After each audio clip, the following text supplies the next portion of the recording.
récord.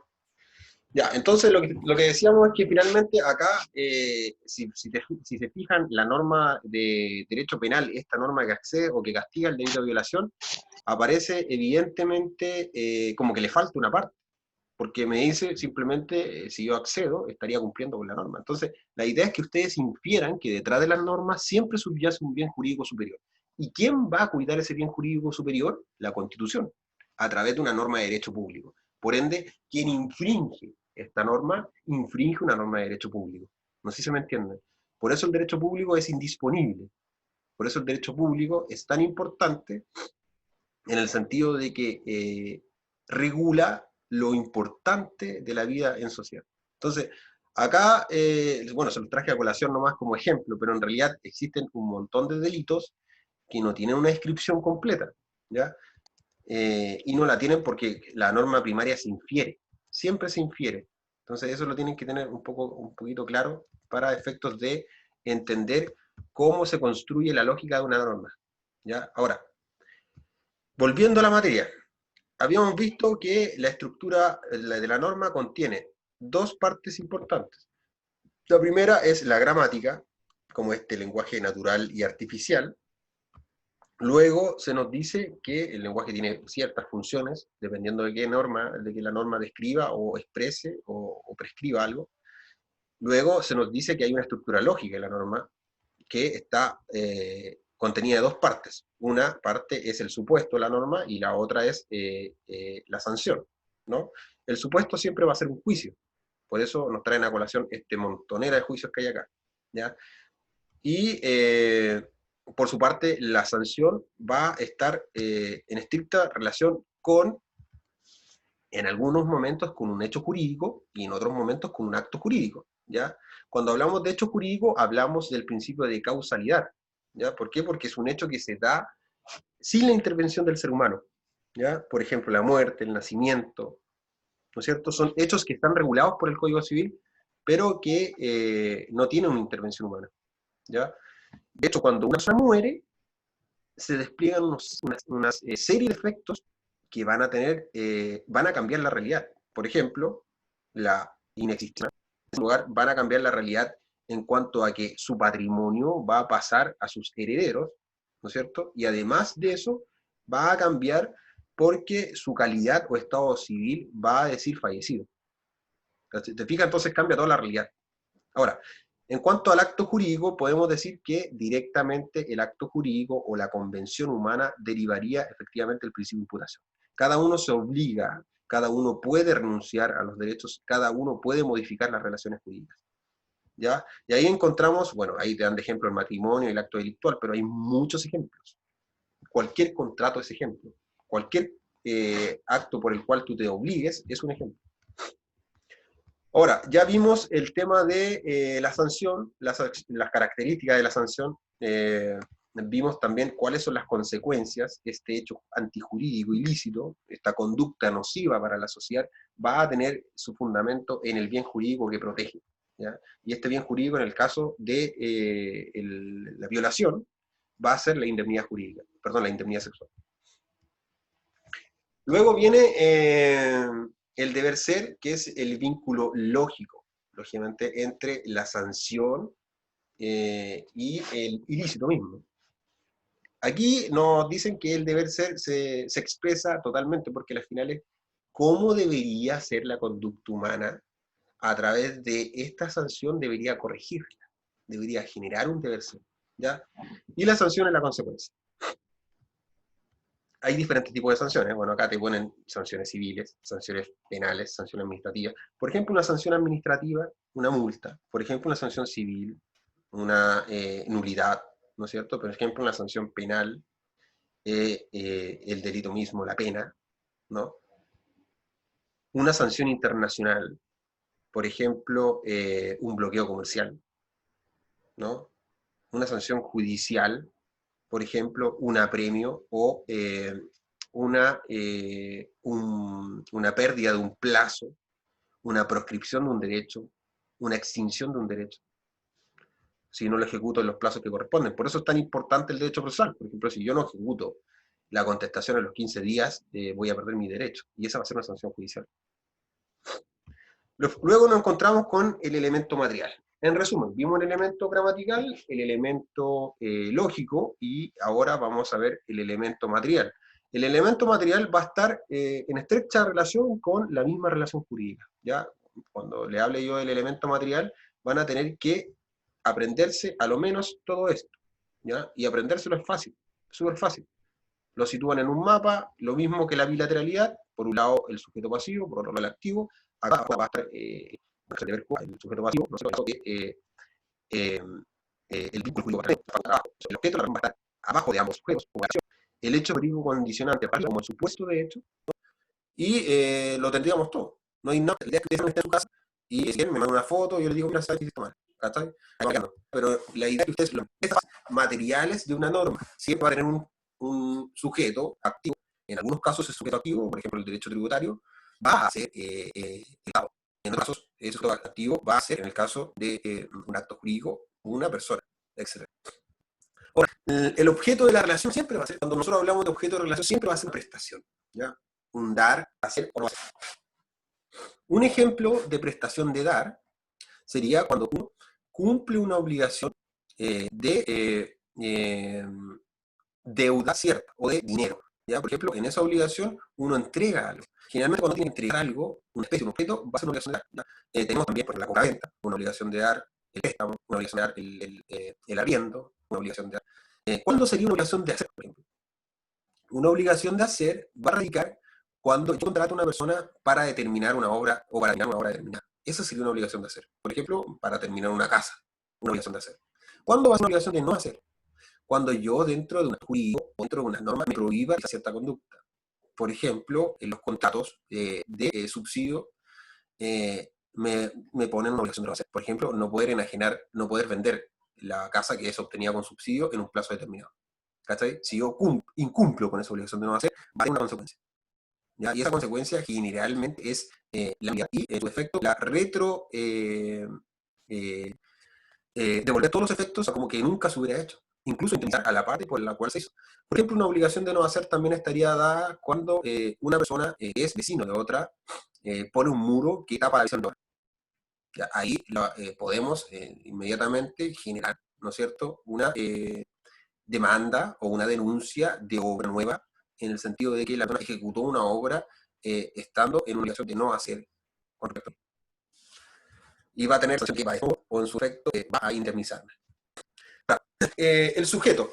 Y el sujeto, acá habíamos hablado que la obligación de dar siempre va a incluir la transferencia de dominio u otro objeto sobre la cosa. Acá le hablan dos palabras, bueno, les dicen dos palabras importantes que son en este momento indeterminadas. Cuando yo le hablo de transferir el dominio u otro derecho real sobre la cosa, no sé si le estoy hablando en chino. No sé si alguien me puede contestar eso. ¿Alguien entiende qué es transferir el dominio u otro derecho real sobre la cosa?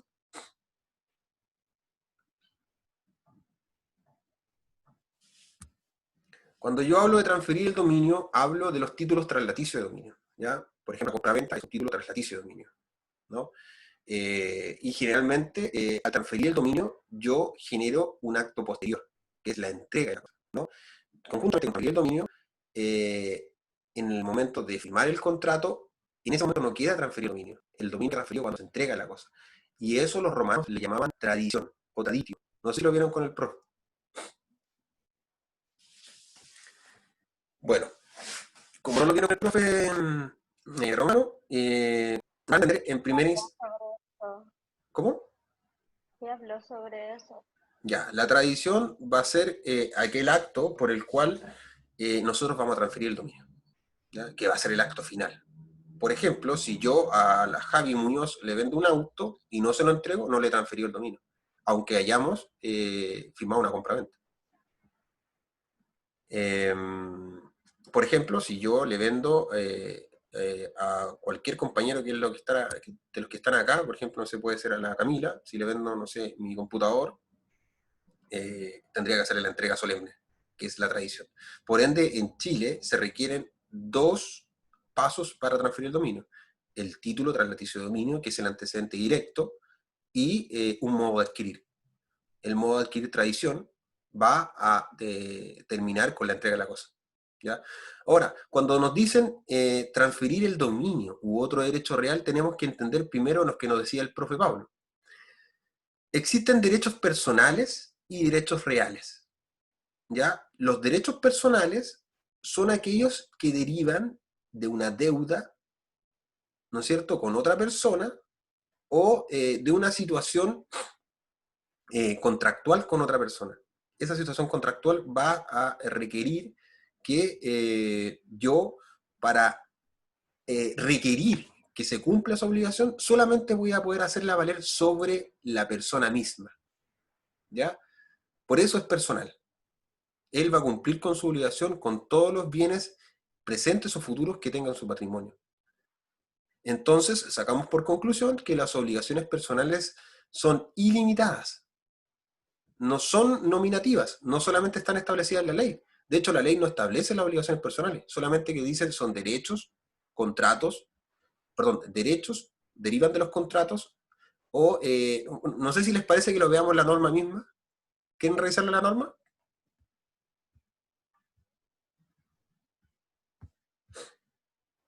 Yo se los pongo a mostrar en la norma a propósito del derecho de dominio, que ustedes lo van a pasar ahora en romano, en un momento más, eh, para que lo puedan revisar. ¿Y se lo hemos estudiado, no? Ah, ya. Lo voy a, Está abierto nomás que el caballero va a pintar acá, ¿ya? lo voy a poner. Tenemos que saber un poquito para que ustedes revisen cuál es el derecho de dominio y cuál es el derecho real. Y para que lo entiendan. Si bien es cierto, Salen acá, salen. la profesora no se los va a pedir, ¿m? Pero igual es bueno para que ustedes vayan conociendo La pintura. cómo operar esto. Esperemos que entregue, aquí está, ya. Sí. Habíamos hablado de que el 565 del Código Civil establecía la definición de las cosas, o los bienes, ¿ya? Este artículo establece que entonces, por ejemplo, encontramos en plural, que consideran corporales. Los corporales son los que tienen su propio perdido sentido. Y los corporales van a ser aquellos derechos. Entonces, lo vamos a pasar todo este y de bien, que en fin, me fui a la lejos. Me voy a volver un poquito.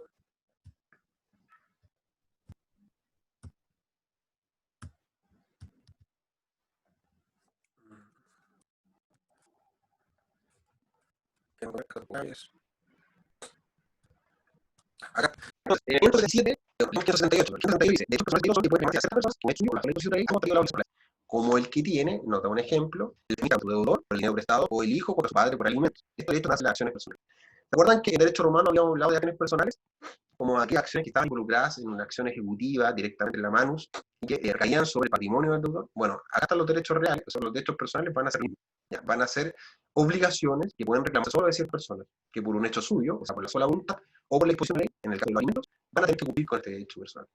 ¿Ya? A contrario, el derecho real, el derecho real es el que tiene sobre una cosa sin regla determinada. ¿Ya? Aquí encontramos con que el derecho real lo tenemos sobre una cosa, no sobre una persona. Pero nos dice que no importa la persona. Y aquí nos dice, son derechos reales el de dominio, el de herencia, el de usufructo, el de uso de habitación, el de servidumbre, el de prenda y el de hipoteca. Y además de otros que se van a agregar, por ejemplo, el derecho real de conservación. ¿Ya? Ahora, la acción considera que o derecho real de la ley sobre una cosa. ¿Ya? Entonces, transferir el mío significaría que yo puedo entregar la cosa, ¿cierto? Y coincidiría con la obligación de la concepto de y otro derecho real sobre la cosa sería cualquier derecho hacia el dominio. Por ejemplo, ya los vimos, lo mencionamos en la habitación, ¿no es cierto? Mencionamos también las servidumbres, mencionamos también la hipoteca, mencionamos también el derecho de conservación, etc. Cada vez que uno constituye un derecho sobre una cosa, va a ser un derecho real. Y si lo va a hacer una persona, va a ser el real. Bueno, acá ¿no es cierto? Ahí es ejecutar un hecho o tener ese derecho. ¿No? Ahora, ¿alguna duda hasta ahí? La estructura de la forma, la estructura material, la estructura grafiscal, la estructura química, la estructura material. Ahora, no es una definición de la relación jurídica. ¿Ya? Bueno, dice que hay el vínculo jurídico de dos sujetos que tienen una trascendencia característica. Un sujeto puede aquí contar y un vecino. Básicamente, la relación jurídica ustedes pueden armar el concepto. ¿Ya? Siempre va a ser lo mismo. ¿Ya? ¿Cuáles son los elementos de la relación jurídica? Esto, a propósito de lo que estamos hablando, es que están aquí, ¿no es cierto? Y los elementos son el bien jurídico funcionante, que es un hecho que produzca consecuencias jurídicas. Y está cuando la norma lo indica. ¿Ya? El hecho condicionante puede ser un hecho de la naturaleza, como lo vimos, la muerte, el nacimiento, o también un hecho del hombre. ¿Ya? En este caso, tiene la intención de producir efectos, un contrato, un delito. ¿Por qué eso no menciona el delito? Bueno, porque el delito es una acción, u omisión, que va a ser penada por la ley, y que va a requerir esta subjetividad. ¿Se acuerda cuando hablamos un poco de la característica o la salvedad de la exterioridad? Bueno, aquí la encontramos, ¿ya? En cuanto a que va a necesitar la intención. Ese condicionante, de la naturaleza, del hombre. Va, no, que me parece como un más. Bueno, los hechos del hombre, bueno, los hechos de la naturaleza, van a recaer en hechos que el hombre no va a tener intervención y que van a ser totalmente naturales, pero van a tener consecuencias, ¿ya? Y esas consecuencias van a desplegarse y van a ser preestablecidas por el derecho. Ahora, en los hechos voluntarios, que son hechos del hombre, se separan aquellos hechos que no tienen intención de producir efectos. Por ejemplo, los ilícitos y aquellos que son lícitos. El cuasicontrato se pone ejemplo, y los delitos y cuasi-delitos. ¿Cómo entendemos esto? Parecía como si nos hablando chino, pero en general, cuando hablamos de hechos del hombre, nos encontramos con que van a haber, perdón, cuando nos encontramos con que cuando hablamos de acciones del hombre, nos vamos a encontrar con que van a existir acciones voluntarias ilícitas con la intención de producir efectos y lícitos también, pero sin intención. Cuando no tenemos intención de producir efectos, por ejemplo, cuando nos vemos inmersos en cuasi-contrato. ¿Qué es el cuasi-contrato? El cuasi-contrato es una institución jurídica por la cual una persona se ve obligada sin quererlo. Un ejemplo de esto lo encontramos en el condominio o codominio. ¿Alguien vive en un condominio? ¿Alguien de ustedes? Sí, Ya. yo vivo en condominio. Los condominios provienen de las comunidades. Las comunidades son aquellas situaciones donde se tiene más de un sujeto activo con el derecho de dominio sobre el lugar. Por ejemplo, en el condominio encontramos la situación de que todas las personas que compran un departamento en ese condominio son dueñas del departamento, pero a la vez se obligaron a comprometerse con el pago de las áreas comunes que no están en contrato. Es como que tienen que pagar las comunes, los gastos comunes, ¿cierto? O cualquier indemnización que ocurra, o sea, las perimetrales, todas las áreas comunes. Eso proviene de un cuasi-contrato. Porque ellos no se obligaron a eso. Simplemente, mediante la obligación principal, se genera un cuasi-contrato, que es esta situación de hecho en la cual varias personas son dueños de un lugar. ¿Ya? Ahí nos encontramos, por ejemplo, en un hecho lícito que no es voluntario del hombre. ¿Cuándo va a ser voluntario? Cuando quiera crear el jurídico. Y ahí va a aparecer el contrato. ¿Te fijas? Ahora, cuando hay ilícitos, o sea, actos que no son queridos por el hombre, pero nos tienen la intención, o sea, perdón, que son queridos por el hombre, pero que no son legales, o sea, no son lícitos, no son autorizados, no encontramos los delitos. Y cuasi-delitos. En materia civil existen delitos y cuasi-delitos, y generalmente se traducen en la sanción de indemnizar los daños. ¿Ya? Un delito en el derecho civil sería no cumplir con el pago. Entonces, si yo cumplo con el pago, en la forma de establecer el contrato, estaría cometiendo un ilícito civil, un delito civil. Pero un cuasi-delito sería cuando yo no tuve la intención, pero sí de culpa. En el materia civil también se ven cuasi-delitos civiles. ¿Ya? ¿Alguna duda sobre eso?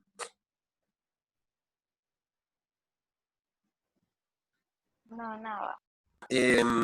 Bien, chat. Dice, pero en ese caso, ¿es cuando uno firma un contrato? Ya. ¿En cuál caso, señor Nokia? O señora Nokia, no sé. No sé si nos puede escribir en qué caso.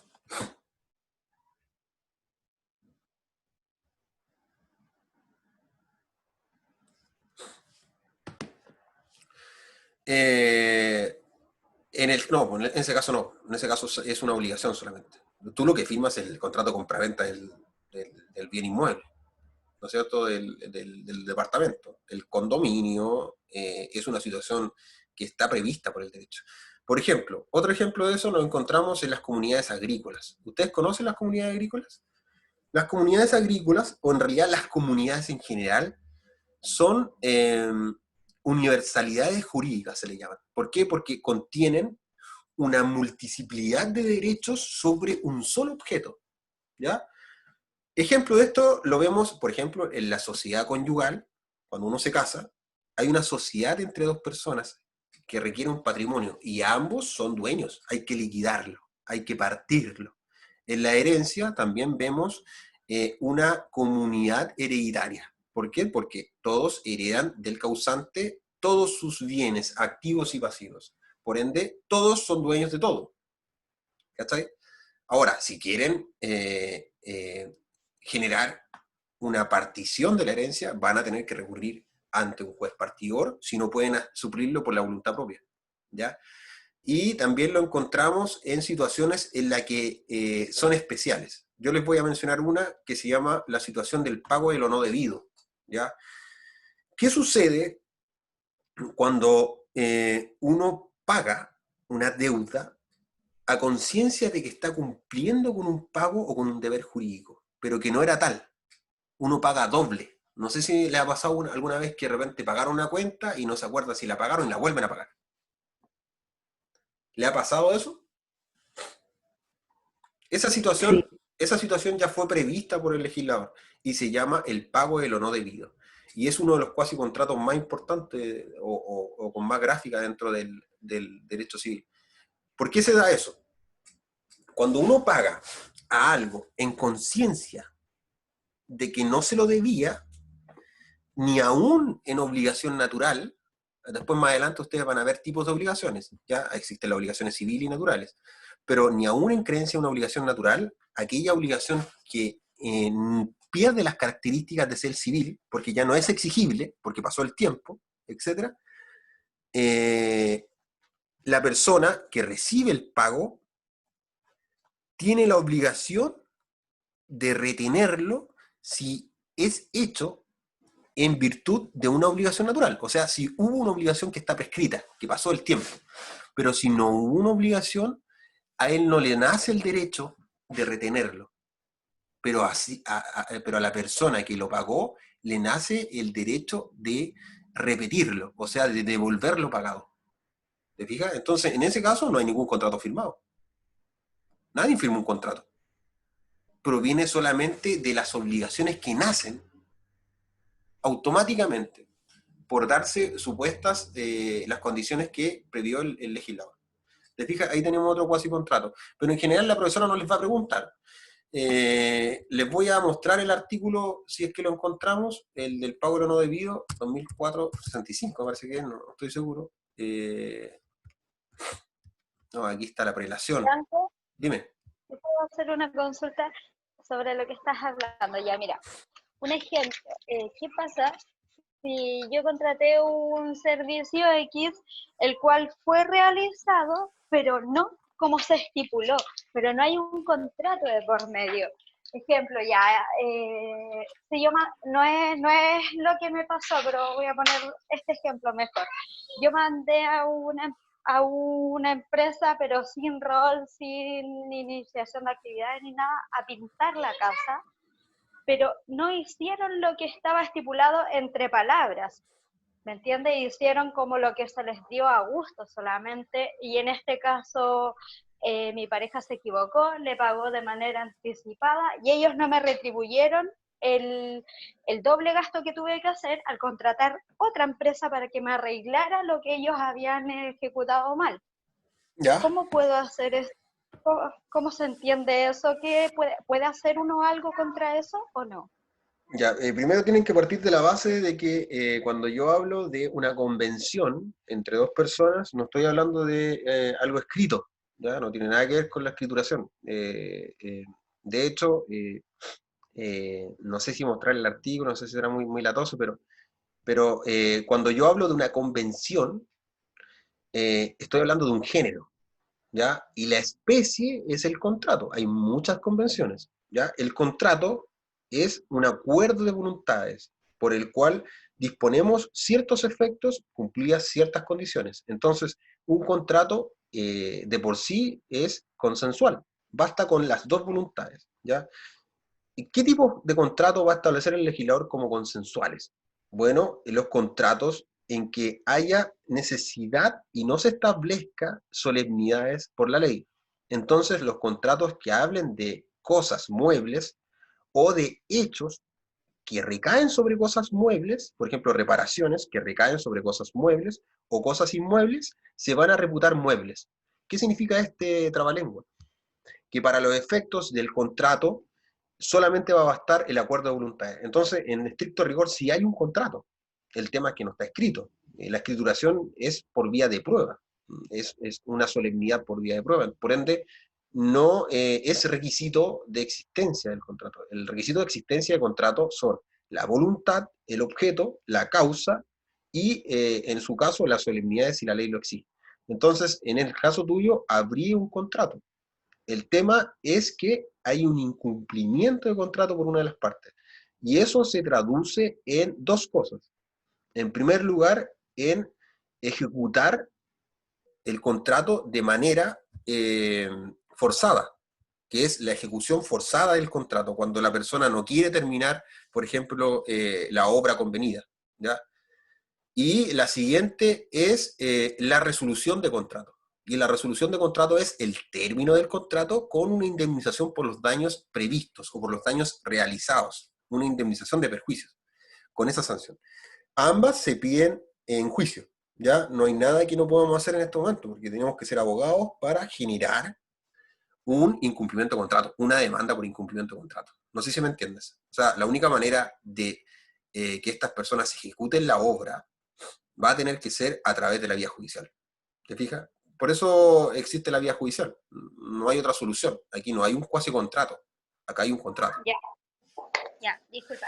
Entonces, eso quiere decir, con tu respuesta, es que yo sí puedo hacer que el abogado genere un incumplimiento de contrato, porque tengo como todas las pruebas, todas las cosas. Sí, tenéis que pagar nomás. Eso es lo malo. Ahí entra el abogado y genera una Acá. demanda por incumplimiento de contrato, va a poner, demostrar en una primera, ustedes les van a pasar cómo es la estructura de la demanda, pero la estructura de la demanda, o los que ya la hayan visto, va a contener una parte que es la individualización de las partes, que aparece en el 254 del Código Civil. No sé si quieren que se los muestre, o no es necesario. Díganme al tiro para no perder el tiempo en eso. Pero en general van a haber requisitos de la demanda, ¿ya? La primera es la individualización de las partes, los hechos, el derecho y la parte petitoria, ¿no? Y ahí cada uno va a inculcar el derecho que se le venga a la mente y que esté en el Código Civil. Vamos a tener que buscar una norma que generalmente va a provenir de un contrato de prestación de servicios profesionales o no profesionales en este caso, ¿ya? Y el incumplimiento de ese mismo. Y ahí vamos a tener que pedir una indemnización de perjuicios y la resolución del contrato en el caso que tú no quieras que la persona ejecute la obra. Y en el caso que quiera que ejecute la obra, pero además indemnizando los perjuicios también, ¿ya? En ambos casos es con indemnización de perjuicios. Pero ahí los vamos a ir viendo, ya eso es como ya materia civil. ¿Ya? No se adelanten tanto, pero lo importante es que vayan teniendo esto hecho en mente. Volviendo a la materia, ya vimos que dentro de los elementos de la relación jurídica encontramos el hecho jurídico condicionante, como aquel supuesto, que puede provenir de un hecho de la naturaleza o un hecho de un hombre. Ya lo vimos. Ya también va a adecuarse a condiciones que ya existen, ¿ya? Que eso es lo que trata la fenomenología, ¿ya? Como este fenómeno del derecho. El estado civil de hijo es una situación que ya está preexistente, ¿ya? Etcétera, etcétera, etcétera. El hecho condicionante puede ser simple o complejo, ¿ya? Atendiendo a que si forma parte de él muchas circunstancias, claramente. Por ejemplo, un hecho jurídico simple sería la muerte. Un hecho jurídico complejo sería un contrato de tracto sucesivo. Por ejemplo, un contrato de arrendamiento, que no se perfecciona por el solo hecho de firmarlo, sino que tiene que haber un contrato, la entrega del derecho real de uso, ¿no es cierto? Y además de eso, el pago mensual. Es de tracto sucesivo. Hay muchas situaciones complejas en que van a requerirse más hechos. ¿Qué otro hecho podemos encontrar? Por ejemplo, el matrimonio. En el matrimonio se requieren otros hechos. Es un hecho condicionante complejo. ¿Por qué? Porque va a requerirse la voluntad de las partes, testigos, un ministro de fe, etc. No sé si me entienden. Bueno, acá aparecen de ejemplo el que mate otro, claramente, fácilmente es ese, pero después aparece la malversación de fondos de un funcionario público, bueno, porque van a tener que verse conculcados diferentes tipos de actos, ¿ya? Pero en general es un hecho condicionante complejo, va a ser el que tenga muchas etapas para cumplirse. Los sujetos de derecho somos nosotros mismos, ¿ya? Aquí aparece, sí, la capacidad con respecto a que quién es capaz de obligarse, ¿ya? La ley dice que la regla de la capacidad es que todos podemos obligarnos, todos, ¿ya? ¿Y quiénes son incapaces? Los que la ley declare así. Entonces, la ley va a separar en capacidad, capacidad relativa, ¿no es cierto? Y incapaz. ¿Quién va a ser incapaz? ¿No es cierto? Los dementes, los impúberes, ¿no es cierto? Los sordos o sordomudos que no puedan darse a entender, ¿ya? y se cierra la posibilidad para esas personas de actuar en la vía del derecho, ¿ya? Y los incapaces relativos, que van a ser los menores adultos, ¿no es cierto? Que son, en el caso de los menores adultos, la mujer mayor de 12 años y el hombre mayor de 14 años, o el varón mayor de 14 años y la mujer mayor de 12 años. Los interdictos por disipación, aquellas personas que tienen un proceso legal porque no pueden administrar sus bienes, son ludópatas, ¿ya? Y se nos cerraría, ¿ya? En el caso del demente solamente nos parece, digamos, conducente agregar que la incapacidad por demencia no requiere una intervención judicial. O sea, me refiero a que cuando uno quiere reclamar que generó un contrato con un demente, uno no sabe que es demente. Por ende, el demente obraría en la vida del mundo del derecho como cualquier persona. El tema es que hay que comprobar que la persona obró en ese momento con no su sano juicio, ¿ya? Acá dice, capaz de tener derechos y obligaciones jurídicas todo aquel que tenga capaz de derecho y contraer obligaciones jurídicas. Ya aquí aparece como repetido lo mismo. Se nota que es como escrito por alumnos de menor grado, pero en general lo que nos tenemos que hacer caso es que ¿quiénes son sujetos de derechos? Todos los que son capaces de adquirir derechos y cumplir obligaciones. Y son aquellos que la ley designa incapaces, los que no van a cumplir con estos requisitos. La regla general es que todos somos capaces. Esa es la idea, ¿ya? Acá dice menos de 16 años incapaces. Eso está absolutamente malo. ¿Ya? Esto tienen que obviarlo porque está absolutamente malo. Está malo. ¿Qué tiene que ver el menor de 16 años?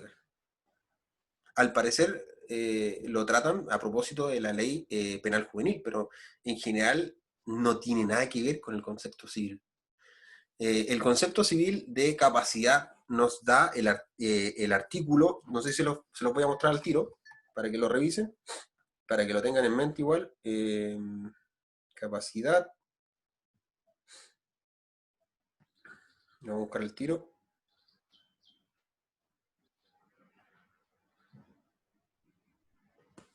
¿Se